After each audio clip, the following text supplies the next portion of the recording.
따라합니다. 신앙생활 제대로 하자. 신앙생활은 죽고 사는 문제이기 때문에 제대로 해야 되는 거예요. 오늘 말씀 시작을 끝으로 그렇게 시작합니다. 그것은 굉장히 핵심적인 말을 한다라는 거예요. 사도 바울이.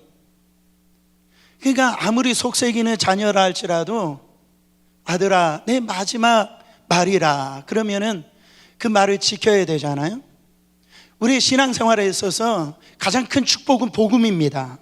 이게 기쁨이에요. 근데 이것을 누리며 사는 것이 우리 신앙생활의 가장 큰 축복입니다. 사도 바울은 그 이야기를 하는데 두 가지 전제 조건을 얘기를 하는 거예요. 첫 번째, 참 기쁨이 있고 거짓 기쁨이 있다라는 거예요.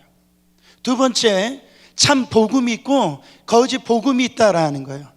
그거를 잘 구별해야지 우리가 복음 안에서 이 기쁨을 누리면서 삶을 살 수가 있다라는 거예요.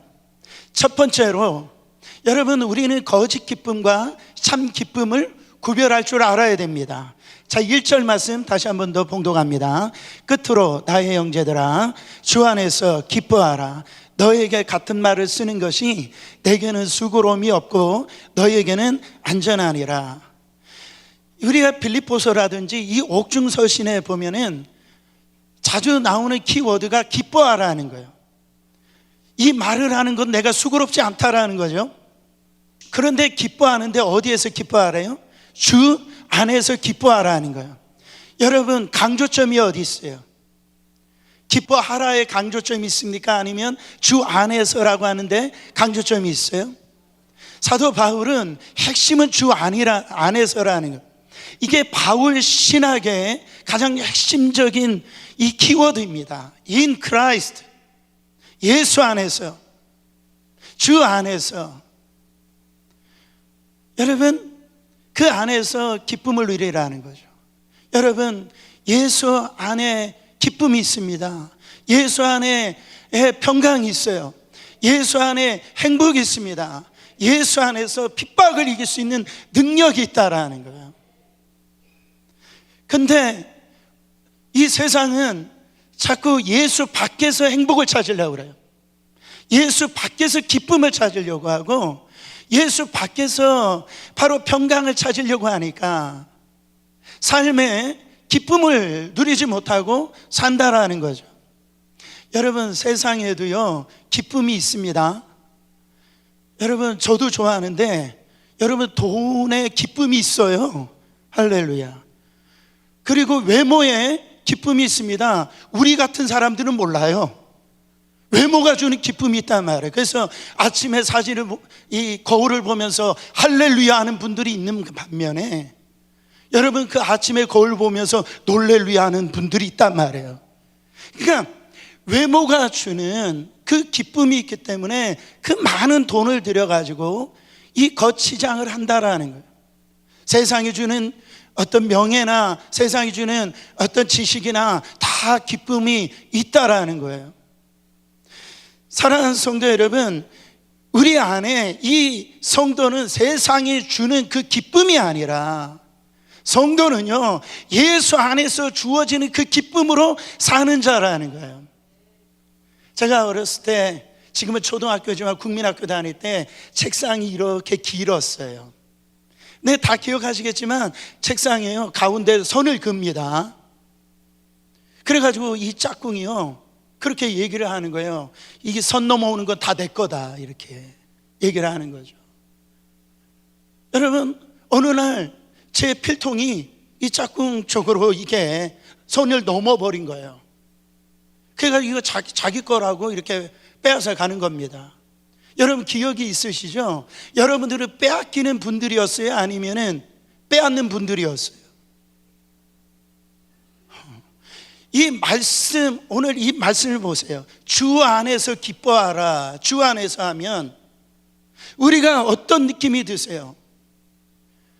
주님이 말씀하신 거, 너 이 선 넘으면 안 돼. 너희들 절대로 나 떠나면 안 돼. 이렇게 말씀하시는 거잖아요. 근데 참 우리는 참 이상한 게 뭐냐면요, 이 선을 넘어가면 거기에 기쁨이 있는 줄 알아요. 이 선 넘어가면 거기에 행복이 있는 줄 알고, 정말로 어떤 넘어가면 그 안에 이 즐거움이 있는 줄 안다라는 거죠. 여러분, 아담과 하와가 그렇지 않습니까? 하나님이 정해준 선이 있었어요. 근데 이 아담과 하와는요, 이 선을 넘어버린 거예요. 그래서 에덴에서 쫓겨남을 당합니다. 기쁨의 동산에서, 축복의 동산에서, 행복의 동산에서, 영생의 동산에서 쫓겨남을 당하는 거죠. 여러분, 근데 우리는 어떻습니까? 아담과 하와는 한 번이에요. 우리는 어때요?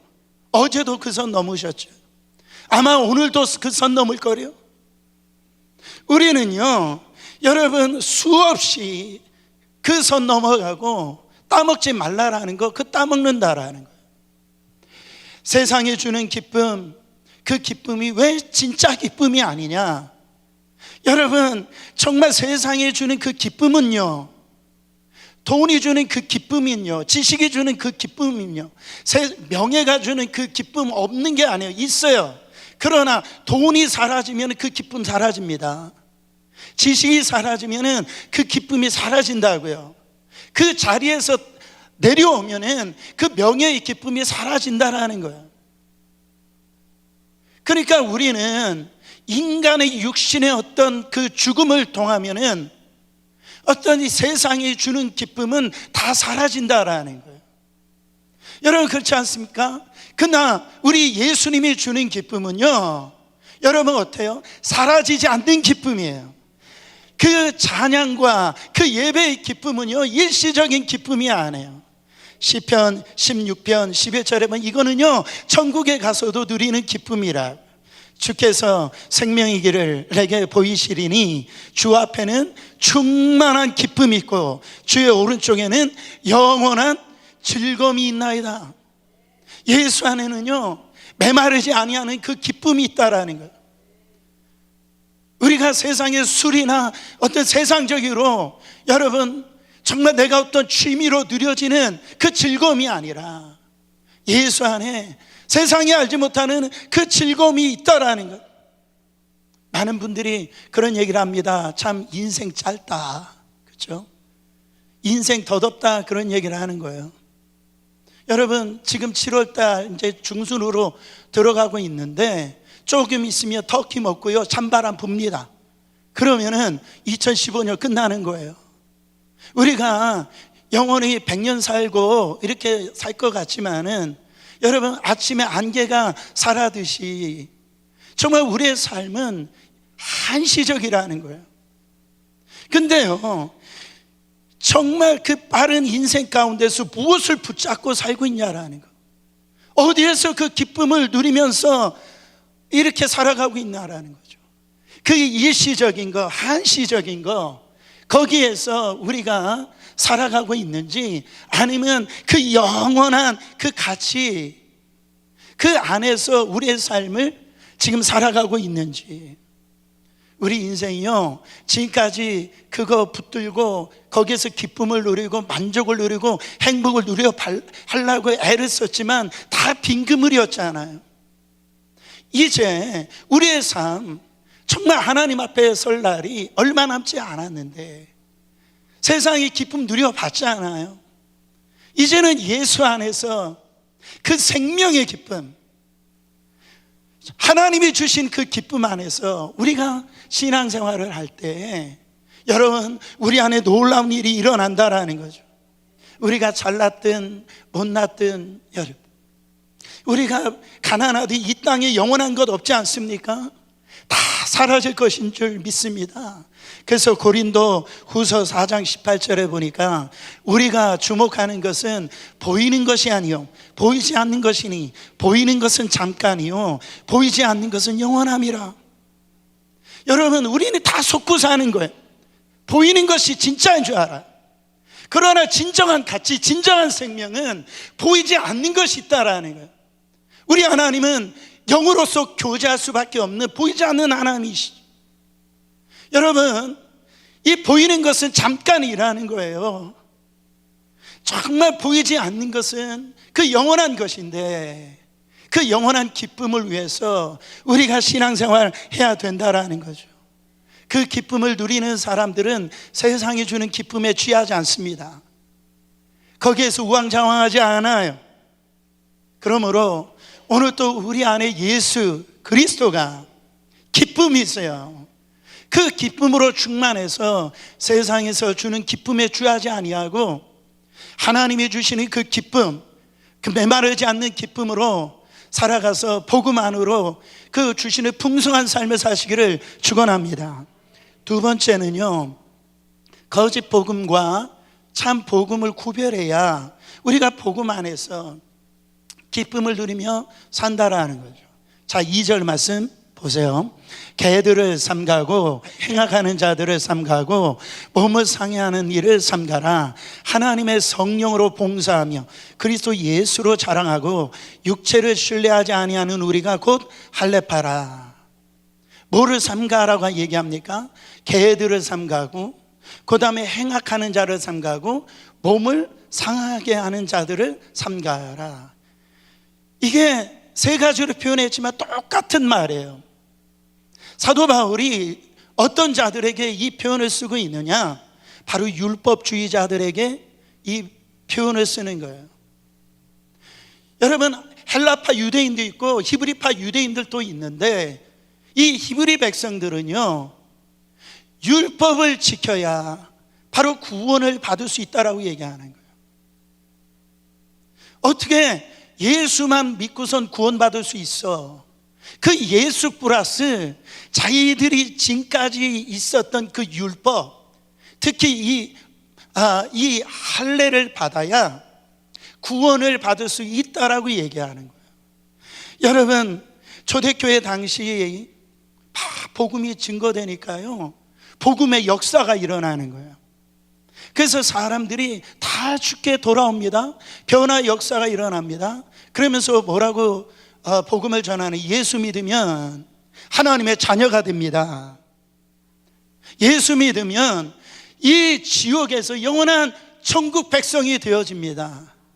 이것은 가난한 자나 이 부한 자나 남자나 여자나 주인이나 종이나 색깔과 상관없이, 지위 고하와 상관없이 예수 그리스도를 믿으면 하나님의 자녀가 되어지고 천국 백성이 되어집니다.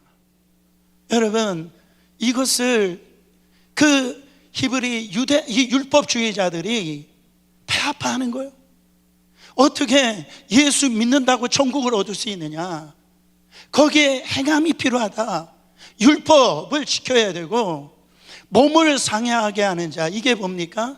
바로 이 할례, 그러니까 몸의 선민이라고 하는 이 흔적, 스티그마, 그게 있어야 하나님의 이 자녀가 되어지고 구원을 받을 수 있다. 이렇게 얘기를 하는 거예요. 그 이야기를 하는 그들에게 사도 바울이 뭐라고 얘기합니까? 너희들이 개라는 거예요. 너희들이 악을 행하는 자라는 거예요. 너희들이 몸을 상하게 하는 자들이라는 거예요. 여러분, 지금 사도 바울이 엄청나게 아주 책망하는 걸 볼 수가 있어요. 사랑하는 성도 여러분, 이 성경에서 이 개들을 행악자들의 어떤 특징을 얘기합니다. 그 때 이 개들이 특징이 뭐냐면 자기가 먹은 것을 토하고 그걸 또 먹는 거예요. 그게 이 개들이 일하는 거죠. 무슨 얘기예요? 이 구원받았다고 율법을 지켰던 사람들의 특징이라는 거예요. 율법을 지키는 사람들이 그렇잖아요. 이거 죄네, 죄네, 깨달았어요, 알았어요. 자기가 죄인인 줄 알았어요. 근데 어떻게 해요? 그 다음날 똑같이 그 죄를 짓더라는 거예요. 죄라는 걸 알면서도, 여러분, 성경은 맞아요. 우리는, 사랑하는 성도 여러분, 죄를 안 지을 수 있는 능력이 없어요. 바로 우리는요, 날마다 죄를 범할 수밖에 없는 우리라는 거예요. 어디 안에 없으면? 예수 안에 없으면, 하나님이 주시는 이 복음이 없으면 우리는 율법의 종으로 살아갈 수밖에 없다라는 거죠. 더 큰 문제는 뭡니까? 바로 율법으로 말미암아 내가 죄인임을 깨달았어도요, 그게 뭐냐면, 율법이 뭡니까? 그 율법이 가리키는 이정표는 바로 뭐예요? 네가 율법으로 지킴으로 구원받을 수 없다라는 거예요. 너의 노력으로, 너의 의로는 그 하나님 앞으로 갈 수 없다라는 거예요. 사람들은 자꾸 그거를 갖다 되는 줄 알아요. 내가 선악과를 따먹으면, 내가 이 바벨탑을 쌓으면은요, 나의 어떤 의로, 나의 노력으로, 나의 착함으로 그 하나님 앞에 설 수 있다라고 생각한단 말이죠. 그러나 그게 뭘 얘기합니까? 안 되잖아요. 그건 뭡니까? 바로 예수께로 오라는 거예요. 그게 하나님의 말씀입니다. 그게 율법이라는 거예요. 근데 더 큰 문제는 뭐예요? 그 율법주의자들이 자기만 하나님 앞으로 나가는 거 바로 막을 뿐만 아니라 바로 주위에 있는 사람들도 하나님 앞에 나갈 길을 막아버린다라는 거예요. 사도 바울이 이들을 향해서 너희들이 진짜 개다, 너희들이 진짜 행악자다, 그렇게 얘기를 하는 거죠. 마태복음 23장 13절에 화 있을진저 외식하는 서기관들과 바리새인들이여, 너희는 천국문을 사람들 앞에서 닫고 너희도 들어가지 않고 들어가려 하는 자도 들어가지 못하게 하는도다. 여러분, 이 말씀은 예수님이 진리하신 말씀이에요. 이것은 믿지 않는 자들을 얘기하는 게 아닙니다. 저와 같은 목사들, 교회 지도자들한테 얘기를 하는 거예요. 너희들이 지금 구원받을 자도 구원받을 수 없도록 막는 자들이다. 엄히 꾸짖으시는 말씀입니다. 목사가 자기만 잘못해가지고 자기 혼자 지옥 가면 되는데요, 잘못된 복음을 증거해가지고 그렇게 많은 양들을 지옥 가게 만드는 자들이라 그렇게 얘기를 하는 거죠. 얼마나 심장이 떨리는 말씀인지 몰라요. 여러분, 율법주의자들은요 바로 인본주의와 맞닿아 있습니다. 여러분 따라합니다. 교회는, 신앙은 인본주의가 아니고 신본주의다. 신앙생활은 합리적으로 하는 게 아닙니다. 하나님의 뜻대로 하는 거예요. 여러분, 율법주의가 뭐예요? 아까도 얘기했지, 내 노력으로 할 수 있다라는 것이고, 여러분 인본주의가 뭡니까? 하나님이 필요 없다라는 거죠. 그러니까 내가 제일 소중하다라는 거예요. 내가 원하는 것, 내가 옳다라고 생각하는 것, 그거 진리라 이 얘기를 하는 거예요. 그래서 이 율법주의하고 자칫 잘못하면 이 인본주의가 교회를 가장 무너뜨리게 하는, 그게 암적인 요소라는 거죠. 여러분, 이 빌립보 시대만 이런 정말로 이런 신앙이 있었을까요? 요즘 시대에도요, 이런 하나님이 정말 책망하실 이런 말씀을 할 수밖에 없는 교회, 신앙이 얼마나 많이 있습니다. 여러분, 요즘에 어떻게 이렇게 가르칩니까? 교회 안에 들어와 있어요. 고상한 방법으로 들어와 있어요. 나는 할 수 있다라는 거예요. 그러니까 하면 된다, 해보자, 불가능이 없다. 여러분, 이거 긍정적인 거, 나쁜 게 아닙니다. 그거 좋은 거예요. 그러나 여러분, 할 수 있다는 맘먹으면 되던가야 말이에요. 그렇지가 않아요. 많은 사람들이 빌립보서 4장 13절에 이 말씀, 나는 모든 것을 할 수 있다, 이 부분에 대해 있어서 해서 이 나를 굉장히 신성시 여기는 분들이 있어요. 주님은 필요 없어요. 교회 안에서 내가 최고라는 거예요. 내가. 그러나 여러분, 지금 이 말씀은 내게 능력 주시는 자 하나님이 전능하시고 하나님이 위대하시다라는 거죠. 그 안에서만 여러분 우리가 모든 게 가능하다라는 거예요. 왜 가난할 때, 왜 병들 때, 왜 기쁨을 못 누립니까? 이 사실, 이 비밀을 모르기 때문에 그래요. 그래서 빌립보서 4장 12절에 보면은 나는 비천에 처할 줄도 알고 풍부에 처할 줄도 알아. 모든 일, 곧 배부름과 배고픔과 풍부와 궁핍에도 처할 줄 아는 일체의 비결을 배웠노라. 사도 바울은 이게 경험이 되어졌다라는 거예요. 자기는요, 어떤 상황과 상관이 없다라는 거예요. 내 기쁨을 빼앗을 자가 없다라는 거예요. 여러분, 오늘 이 시대에 이 거짓 복음을 만납니다. 우리 시대에 이 거짓 복음이 뭐 있을까요? 제가 일일이 좀 써봤어요. 교회 왔는데 신앙을 얘기하고 믿음을 얘기하면서 죄의 문제를 다루질 않아요. 그저 인간의 상처, 인간의 아픔, 이런 걸 위로해 주는 거, 이 여기에서 심리적으로 이렇게 가득 포장되어져 있는 교회, 그걸 원하는 성도가 얼마나 많이 있습니까? 여러분, 세상의 형통과 성공만을 외치는 그 번영주의 신앙, 물질 만능주의전, 이런 복음은요 가짜 복음이라는 거죠. 여러분, 어떤 희생과 헌신도 없이 예수를 따를 수 있다라고 하는 이 어떤 인본주의적인 복음, 우리는 철저히 거부해야 될 가짜 복음이라는, 죄의 어떤 심각성을 무시함으로 십자가의 능력을 잃어버리는 그 신앙, 우리는 거부해야 될 짝퉁 복음입니다. 자기 부인 없이 나는 죄자의 어떤 삶을 살아간다.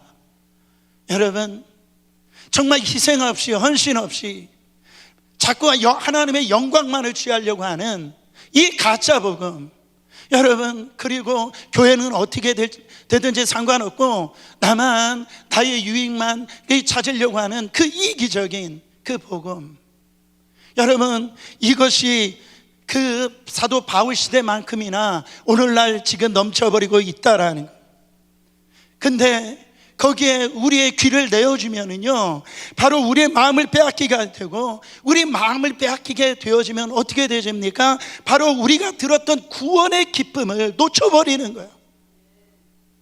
하나님이 나를 어떻게 구원해 주셨는지, 나를 어떻게 살려주셨는지, 나를 어떻게 택하여 주셨는지, 그 십자가의 그 은혜와 그 사랑을 잃어버리고 그렇게 우리의 신앙을 한다라는 거죠.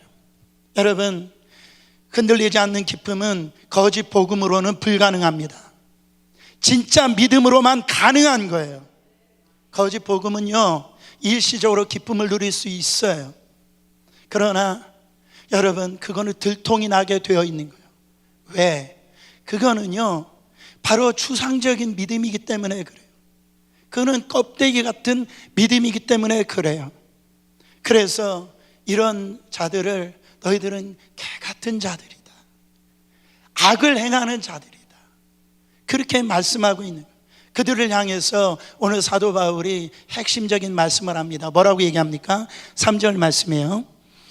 하나님의 성령으로 봉사하며 그리스도 예수로 자랑하고 육체를 신뢰하지 아니하는 우리가 곧 할례파다. 너희들이 할례파가 아니고 그렇게 겉으로 그렇게 이 껍데기 신앙이, 그런 어떤 잘못된 선민 신앙이, 너희들이 이런 몸을 상하게 하는 그 신앙이, 그 율법에 사로잡혀 있는 신앙이 너희들이 할례가 아니라 마음으로 할례받은 바로 예수 그리스도의 그 십자가의 그 보혈의 피로 깨끗하게 심령이 변화받은 자들이 진짜 할례파라는 거예요. 여러분, 요즘에 율법주의적인 신앙생활 할 때 그 내용은 다 빼고 그냥 껍데기만 남아있다라는 거죠. 그 본질을 잃어버렸어. 그래서 껍데기만 붙들고 있고요, 추상적인 신앙생활하고 이 뜬구름 잡는 그런 신앙생활 그렇게 하기 때문에 뭐가 없어요? 파워가 없는 거예요. 힘이 없는 거예요. 감동이 없는 거예요. 화석 같아요.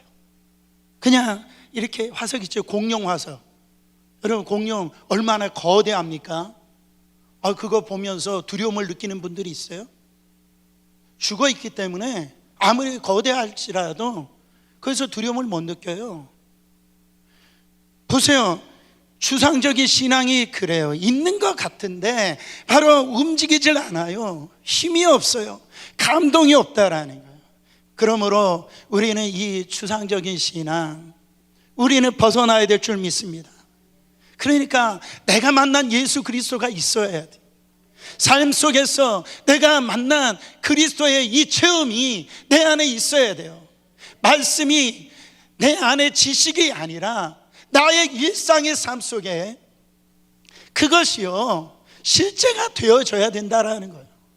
그래야 이 살아있는 신앙생활을 하는 겁니다. 여러분, 말씀 들을 때도 추상적으로 들으시면 안 됩니다. 바로 우리는요 구체적으로 들으셔야 돼요. 내가 죄인이구나, 내가 잘못 살았구나. 그러면 우리는 회개를 교회에 와서 합니다. 삶을 똑같이 그대로 사는 거예요. 여러분, 죄는요 나의 일상에서 다 지워놓고 교회에 와서 회개하고 또 일상에서 죄를 짓는다라는 거죠. 그러니까 생동감이 없는 거예요. 감동이 없는 거예요. 파워가 없는 겁니다. 나의 삶 속에서 바로 복음을 살아내는 것이 우리 안에 여러분 정말 신앙의 그 기쁨을 누리면서 신앙생활 할 수 있다라는 거예요. 사랑하는 성도 여러분, 말씀 듣는 가운데 아멘입니다, 하나님 말씀입니다, 여러분들이 정말 깨달으신다면, 그 성령이 나를 감동시킨다면 그 말씀 한 말씀 부딪히면서 삶에서 여러분들이 한 걸음 내디딜 때 그 안에 기쁨이 있고 그 안에 만족이 있고 그 안에 하나님의 기적과 같은 역사가 일어난다라는 거죠. 제가 한 동영상을 보게 되어졌는데 거기에서 일본어에 이런 말이 있대요. 메이와쿠 카카나이라고 하는 이런 단어가 있답니다. 이 단어는 남에게 폐를 주지 말아라. 여러분, 이 메이와쿠 카카나이라는 이 표현이 일본 사람들의 의식 속에 있다라는 거예요. 그래서 일본 사람들 보면 굉장히 매너가 좋습니다. 예의가 바라요. 그렇죠? 지하철에서도 떠드는 사람이 없어요. 근데 이 말을, 그 유래에 대해서 한 선교사님이 영상에서 말씀하시는데 참 마음 아픈 이 이야기를 하시더라. 이 1600년대 일본의 에도 막부 시대가 있대요. 이때 기독교가 핍박을 받았는데 자그마치 265년 동안 핍박을 했대요. 근데 핍박을 했는데 바로 5가정을 한 그룹으로 엮인대요. 근데 그 중에서 한 사람만 예수 믿으면 그 5가정을 다 죽인답니다. 다 죽인대요. 그래서 이런 상황에서 나온 그 말이 뭐냐면 이노치요 카케테 메이와쿠 카케나이. 그 다음 거 보여주세요. 그 말인데 생명을 걸고 남에게 피해를 주지 말아라, 이 말이 나왔다라는 거예요. 여러분, 얼마나 이게 좋은 말입니까? 근데 이게 진짜 의미가 뭐라고요? 네가 예수 믿으면 너 주위에 있는 사람이 다 죽는다라는 거예요. 절대로 예수 믿어서 다른 사람의 생명에 피해를 주지 말아라. 이게 수백 년 동안 이게 전해져 내려와 있다라는 거예요. 그래서 지금 또 일본은 예수를 믿으면 고립됩니다. 바로 따돌림 당한다라는 거예요. 직장에서, 학교에서, 가정에서 그런 일들이 일어나고 있어요. 그러면 일본 안에 있어 믿는 자들이 신앙생활 안에 뜬구름 잡는 신앙생활 할까요? 추상적인 신앙생활 할까요? 지금 일본 복음화율이 0.5%, 잘해 1% 미만인데요, 그들이 신앙생활 할 때요 살아있는 신앙생활 합니다. 그들이 침례받고 세례받을 때는요 펑펑 우는 거예요. 그들이 가지고 있는 그 신앙생활은요 추상적인 신앙이 아니다라는 거예요. 여러분, 수많은 말을 해도 한번 그거를 경험하잖아요. 그것은 자기의 어떤 것의 진짜가 되어지는 거예요. 기도합시다. 기도해야 하나님의 능력을 경험합니다. 근데 막상 내가 기도를 해 봤더니 안 될 일이 되어지더라. 이 사람은요, 그 한 번의 행동에 모든 것이 해석이 되어집니다. 여러분, 선교도 마찬가지입니다. 그렇잖아요. 이 선교도 정말 내가 말도 잘 못되는 이 영어로, 스페니쉬로 이게 복음이 증거되어질까? 근데 이 복음을 전했더니 저들이 예수를 믿더라. 여러분, 머릿속으로 아무리 계산하고 거기에서 지식이 있다 할지라도 그 한 번에 그 순종함으로 여러분 그 모든 것들이 다 해석이 되더라는 거죠. 여러분, 저는 교회가 사랑의 공동체가 되기를 원합니다. 할렐루야. 우리 천국과 같은 교회가 되기를 원해요. 그럼 굉장히 이게 추상적으로 느끼잖아요. 그래서 제가 설교할 때 뭐라고 설교했습니까? 먼저 인사를 먼저 하자. 두 번째, 인사하는데 어떻게 인사하자? 기쁨으로 인사하자. 여러분, 이번에 선교를 갔는데 우리 자녀들이 굉장히 또 이렇게 뭐랄까 쑥스러움을 많이 하더라고요. 우리 박현선 선교사님이 음식을 잘 만들어 주셔서 잘 이렇게 대접을 잘 하는데, 제가 봤더니 우리 아이들도 그러고 선교팀 쑥스러워가지고 잘 먹겠습니다, 감사합니다 이런 표현을 잘 안 하는 거예요. 그래가지고 제가 그 말씀을 전할 때 사랑은 표현하는 거다, 그것을 표현하는 할 때가 그게 선교다. 그래가지고요 그 말씀을 순종하는데 우리 집사님이 하나 둘 셋 하는, 제가 시킨 것도 아닌데 선교사님이 잘 먹겠습니다, 감사합니다 하니까 벌써 거기에 막 기쁨이 솟아오는 거예요. 행복이 오는 거예요. 할렐루야. 사랑하는 성도 여러분, 우리가 신앙생활 할 때 뭐 큰 거 생각할 게 아니다라는, 일상에서 정말 하나님께서 부어주시는 그 은혜, 그것을 나의 삶 가운데서 그게 순종함으로 내 말이나 이 행동이 정말 그것이 나타나되어질 때 그 순간에 세상이 알지 못하는 그 기쁨이 우리 안에 넘친다라는 거예요. 여러분, 말씀을 마치면서 우리 더 이상 세상에 주는 기쁨에 기웃거리지 않았으면 좋겠어. 거기에서 우왕좌왕하지 않았으면 좋겠어. 정말 예수 안에서 주어지는 그 기쁨으로 여러분 우리의 삶을 다시 한 번 더 여러분 세우시기를 원합니다. 여러분, 여러분의 예배가 안녕하세요? 여러분의 삶 속에 이 복음으로 주시는 이 기쁨을 누리고 계십니까?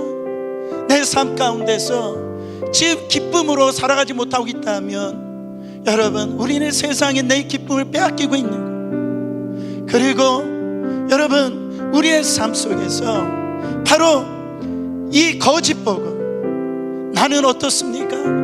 율법주의로 다른 사람을 정죄하고 판단하고 비난하고, 그러므로 우리의 신앙생활을 할 때 우리 안에는 이 기쁨이 사라지는, 오늘 또 주님이 주시는 그 십자가의 그 은혜, 그것을 교회서가 아니라 우리 일상의 삶 속에서 여러분 우리가 살아갈 때 여러분 우리에게 주시는 이 복음이 그 현장에서 실제가 되어지고 우리의 삶에 놀라운 이 변화 역사가 일어날 줄 믿습니다.